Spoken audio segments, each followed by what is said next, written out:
Hindustan times के प्रखर संवाददाता सुभाष मिश्रा आज हमारे बीच नहीं है, जो कि हमारे गणेश दीवान वर्मा जी के परम मित्र रहे हैं। गणेश दीवान वर्मा जी रिवोल्यूशनरी सोशलिस्ट पार्टी के प्रदेश सचिव हैं। आइए जानते हैं इनसे दो शब्द सुभाष मिश्रा के बारे में। तत्पश्चात जानेंगे नगर निगम चुनाव के संबंध में। गणेश दीवान वर्मा जी, सुभाष मिश्रा आपके बहुत करीबी रहे हैं, हिंदुस्तान टाइम्स के प्रखर संवाददाता। उनके संबंध में दो शब्द आप अपने विचार प्रस्तुत कीजिए। देखिए, सुभाष मिश्रा जी एक प्रखर हिंदुस्तान टाइम्स अंग्रेजी अखबार के जो है सक्रिय पत्रकार रहे, संवाददाता रहे। उन्होंने टेबल पर जो है सदैव एकदम निष्पक्षता से अपनी काम और कार्य करते थे। और विगत 3 दिन पहले जो है उनका देहांत जो है, इसकी प्रथम सूचना जो है श्रद्धेय और दीर्घायु बनखंडी मिश्रा जी ने दिया कि उनका हृदय गति रुकने से निधन हो गया है। और वह हिंदुस्तान टाइम्स से सेवानिवृत्त हो गए थे, 71 वर्ष के थे और बहुत शांति प्रिय मृदुभाषी थे। तो सबसे पहले तो उनको हम अपना श्रद्धा सुमन और शोक व्यक्त करते हैं। और धनबाद जिले के लगभग पत्रकारों को इस पर मंथन करना चाहिए और अपने बिरादरी के लोगों के बीच से जो है उनका निधन हुआ है, उन पर शोक संवेदना व्यक्त करना चाहिए। बिल्कुल बिल्कुल। अच्छा, गत 23 फरवरी को नगर निकाय का चुनाव हुआ है जी। इसमें बहुत कुछ ऐसा हुआ है जो नया देखने को मिला, जैसे कि भारतीय जनता पार्टी ने जिसे अपना समर्थन दिया था, उसकी नाव में छेद करने के लिए भारतीय जनता पार्टी के ही कार्यकर्ता अपने तरफ से कोई कसर नहीं छोड़े। इस संबंध में सबसे पहले जरा आप चंद्रशेखर अग्रवाल का राजनीतिक पृष्ठभूमि स्पष्ट कीजिए। आप भाजपा के समर्थित उम्मीदवार को काफी परेशानी हुई है, जीत और हार के निर्णय तो 27 तारीख को होगा। जरा चंद्रशेखर अग्रवाल का राजनीतिक पृष्ठभूमि स्पष्ट कीजिए। देखिए, आरएसएस नीति भाजपा में बहुत पुराने ना कार्यकर्ता तो थे नहीं है कभी चंद्रशेखर अग्रवाल जी।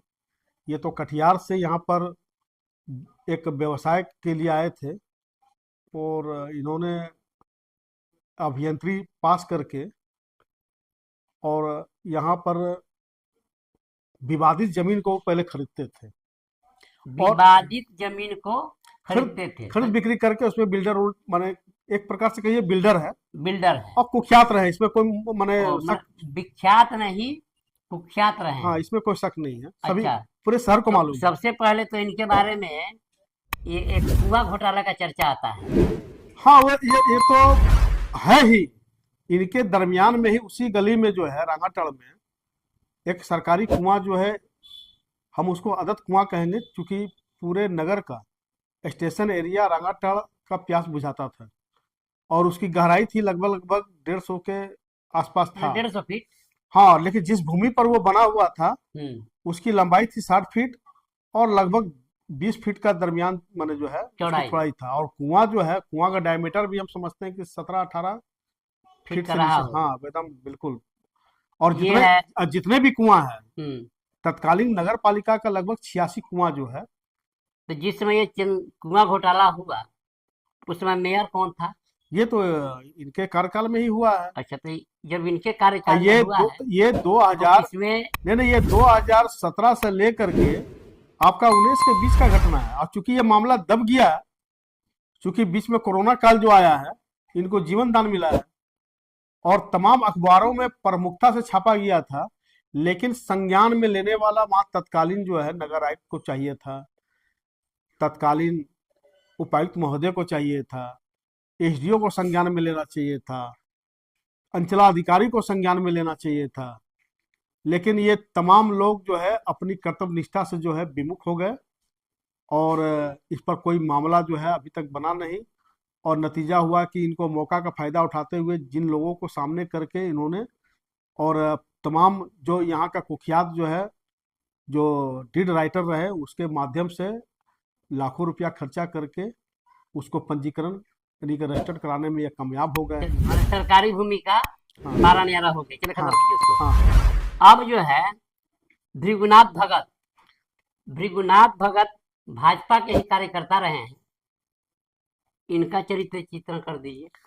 देखिए, बहुत ये भी मृदुभाषी है हम्म। और हम लोगों से 10 से 15 साल छोटे हैं, क्योंकि हम लोग का राजनीतिक जीवन जो है लगभग 40 साल का है। और हमने इनको अच्छा संघर्ष करते, बहुत ज़्यादा आंदोलनकारी तो नहीं है, ज़्यादा मुखर होकर आंदोलन तो नहीं किए हैं, लेकिन केंद्रीय मंत्री और यहाँ के संसद 91 से, है ना, 1991 से उनके साथ जो है ईमानदारी पूर्वक अपना सारा उम्र जो है उनके पीछे निर्वाह किया। रीता रीता वर्मा, रीता वर्मा। रीता वर्मा। हम्म। और सही देखा जाए तो ईमानदारी पूर्वक जो है वो भाजपा का ही कार्यकर्ता रहे। कभी विश्व हिंदू परिषद से या किसी इकाई से, छात्र इकाई से नहीं आए हैं। चलिए ठीक है, फिलहाल जो है हाँ ये भाजपा समर्थित जो उम्मीदवार थे हाँ हाँ उनकी नाव में छेद करने में इनकी एक अहम भूमिका है। हाँ हाँ जी। मुकेश पांडे के संबंध में आप क्या कहिएगा? मुकेश पांडे जी भी हमारे उम्र से कम से कम 15 साल छोटे जरूर हैं। इन्होंने अखिल भारतीय विद्यार्थी परिषद से, चूंकि उसके नेता रहे हैं, अब बहुत सक्रिय नेता रहे हैं और हिंदुत्ववादी बात को जो है बिल्कुल प्रमुखता से उठाते रहा है और तमाम गोकशी के खिलाफ आंदोलन करते रहे हैं। ये एक छात्र आंदोलनकारी इनको हम चिन्हित कर सकते हैं और चूंकि भाजपा के वो सक्रिय कार्यकर्ता थे। भाजपा के सक्रिय कार्यकर्ता थे और अभी भाजपा के ही नाव में छेद कर रहे किए, जी यही कहा जा सकता है हाँ हाँ, कह सकते हैं आप। कि भाजपा समर्थित जो उम्मीदवार थे संजीव अग्रवाल, उन्हीं के नाव में ये छेद किए। जी चलिए जी ठीक है। जी जी। अब रागिनी सिंह, इनके पति संजीव सिंह भी इस महापौर की दौड़ में है, इनका चरित्र चित्रण। देखिए, जब वो भाजपा का विधायिका है रागिनी सिंह जी, और उनके पति देव जो है संजीव कुमार सिंह जी एक बागी उम्मीदवार जो के रूप में सामने हैं। और ये भाजपा के अंदर में किस प्रकार का अनुशासन है, उसका पालन करने वाला, अनुपालन करने वाले कौन है, इस पर मुझे कुछ नहीं कहना है, ये तो सामने दिखाई पड़ रहे हैं। और चूंकि शहरी क्षेत्र में जो है लगभग मत जो है उनके बिरादराना मत जो है लगभग अच्छा खासा हुआ है। और ये भी हम कह सकते हैं कि खुद आरएसएस ने भाजपा का जो है वो छेदा करने में इनका भी बहुत अच्छा योगदान रहा है। चलिए, इंदू देवी के संबंध में, इंदू देवी उसी इस, घराने से हैं। हाँ बिल्कुल बिल्कुल, वो सिंह मेंशन घराने से हैं, बहुत चर्चित घराने हैं। और धनबाद नगर निगम का पहला प्रथम महापौर महापौर जो है इसका इंदू देवी। दर्जा प्राप्त इंदू देवी रही है। और ये भी कुख्यात रामाधीन सिंह की धर्मपत्नी है, जो कि संजीव सिंह की माँ की सगी बहन है और संजीव सिंह का वो मौसी भी है और चाची भी हुई। चूंकि विधायक सूर्यदेव सिंह का सगा भाई जो है रामाधीन सिंह है, जिनका माने पत्नी इंदू जी है। तो अब इंदू जी स्वयं खड़ी हैं, चूंकि चाची है संजीव सिंह का, तो चाची भी कम जो है, चूंकि अब ये भी अगर सेंधमारी किया है तो भले वो भाजपा में नहीं है, आपस में ही, भले वो भाजपा में नहीं है, हम्म, लेकिन ये भाजपा का ही जो है माने अपना ही आपस में सेंधमारी चल रहा है। हाँ बिल्कुल चलिए, बिल्कुल, ये भी भाजपा का ही नुकसान हुआ अच्छा, है। पूर्णिमा नीरज सिंह ने कहा कि झरिया के विनाश में मेरे ही घराने का सबसे बड़ा योगदान है। ये बहुत ईमानदारी से ये बात को कही है। विधायक सूर्यदेव सिंह से लेकर के बच्चा सिंह नगर विकास मंत्री हुआ करते थे और विधायक सूर्यदेव सिंह के कृपा दृष्टि से इस परिवार का कहिए कि जीर्णोद्धार हुआ है।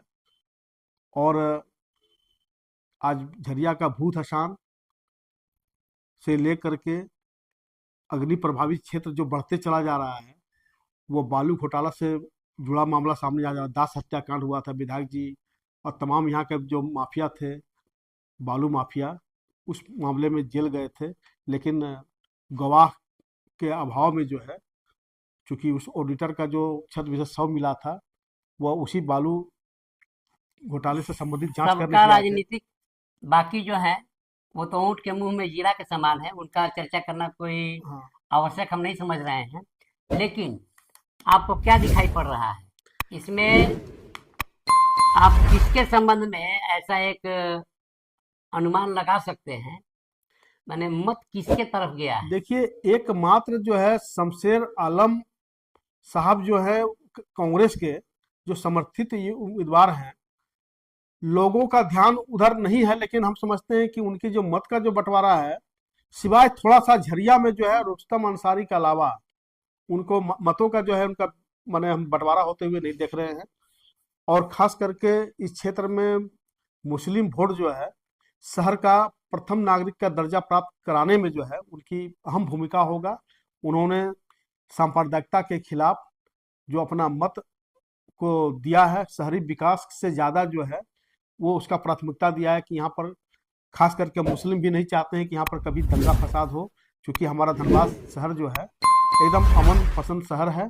और यहाँ पर कहीं भी माने हिंदुस्तान में दंगा फसाद हो जाए, धनबाद जिला जो है अमन शांति का सदा रहा है। अब देखे होंगे, धनबाद शहर में घुसिए, दूसरे शहर के बनस्पत आपको 1:30 बजे 2 बजे रात में भी खास प्रमुख दुकान जो है खुला हुआ नजर आता है। रात में भी जो है 11 बजे के बाद आप सब्जी हाट खरीद जीत सकते हैं। जीत का सेहरा आपको शमशेर आलम के ही सर पर दिख रहा है। एकदम एकदम बिल्कुल एकदम एकदम साफ तौर पर दिखाई पड़ रहा है। चलिए, बहुत बहुत धन्यवाद। ये भी यदि यह समाचार आपको किसी प्रकार उपयोगी लगा हो तो चैनल को लाइक, शेयर और सब्सक्राइब करें।